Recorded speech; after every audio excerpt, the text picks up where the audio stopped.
I've been thinking, is chasing making money on YouTube really a worthy goal, or is creating content that makes an impact enough? Well, if you've ever wondered about that too, you're in the right place. Hey, let's dig into whether monetization is the right path for creators like me and maybe even you. Yeah, I want your feedback, so stick around. Before we get into it, let me quickly define what I mean by a creator. A creator is someone who makes content on YouTube, whether that's videos about tech, tutorials, entertainment, or even just vlogs.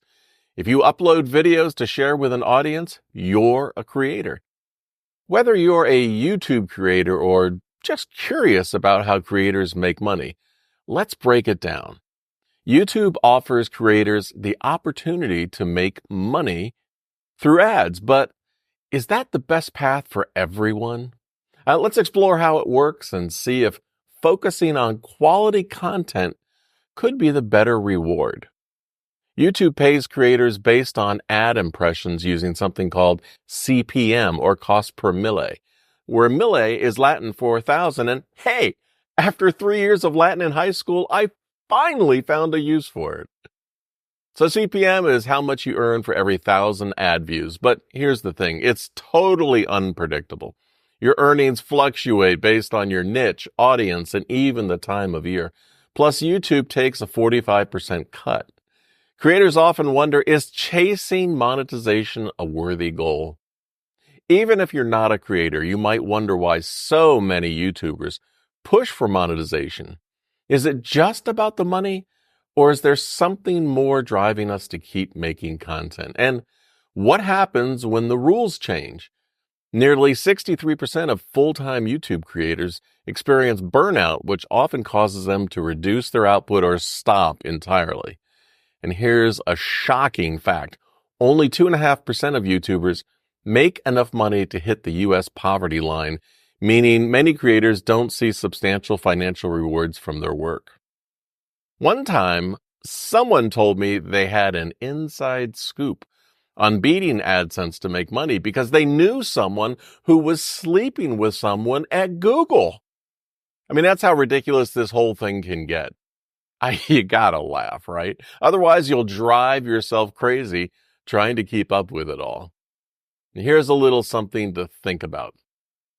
They say money can't buy happiness, but it's a lot more comfortable to cry in a Mercedes on a rainy, cold night than on a bicycle. Sure, money doesn't solve everything, but it sure can make things easier. Still, is chasing money worth losing your passion? I mean, let me know what you think. Your comments are important. Back in the early days of earning money on YouTube, the advice was simple. Post as much as possible.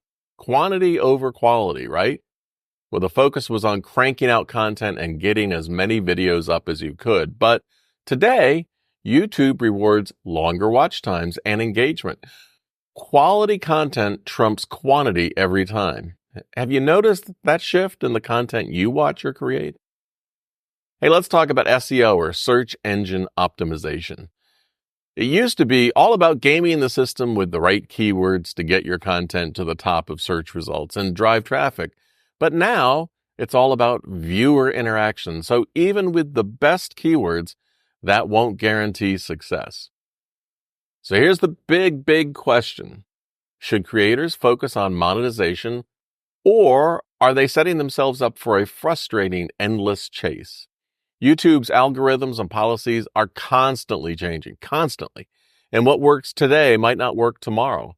Is monetization a worthy goal, or is doing something you love reward enough? For the creators out there, how has chasing monetization affected your content?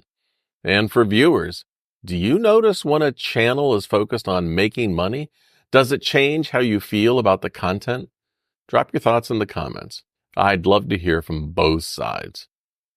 If this video got you thinking, hey, hit subscribe and become part of this community. Let's keep exploring these big questions together. And if you found value here today, give this video a thumbs up. It helps more than you know. It shows that we're on to something meaningful.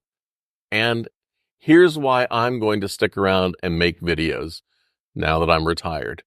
I want to share knowledge. I love sharing what I've learned as a mentor, a grandfather, and a friend. I've got 65 years of mistakes, lessons, and living under my belt.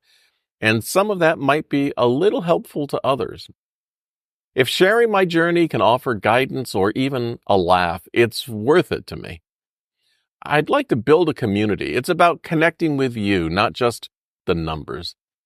More importantly, I want to leave a legacy. I'm doing this for my granddaughter so she can hear my stories, even if I'm not around. But really, I'm also doing this for anyone who might benefit from the lessons I've learned, whether it's sharing experiences, a bit of wisdom, or just stories to help make sense of life. I hope my videos leave something meaningful behind. And it gives me some creative expression. It keeps this old pilot's brain active and stops me from hanging out at the airport. Some people might do it for career opportunities, but now that I'm retired, I'm not interested in speaking engagements, book deals, being on TV, or any of that stuff. Been there, done that. But personal growth, now there's something I can get behind. Every video I make teaches me something new, and that's more valuable than chasing algorithms. And like I've mentioned before, one of my life mottos is this: if you do good things happen. I believe that if I focus on creating genuinely helpful content, the rewards will come, whether they're financial, personal, or both. If you're someone who's more interested in pursuing happiness over money, hey, I got a whole video about that, which you can watch right here. So what do you think? Is it worth chasing monetization, or should we focus on what we love? And as I always used to say to air traffic control when I took off on a rescue mission, see ya!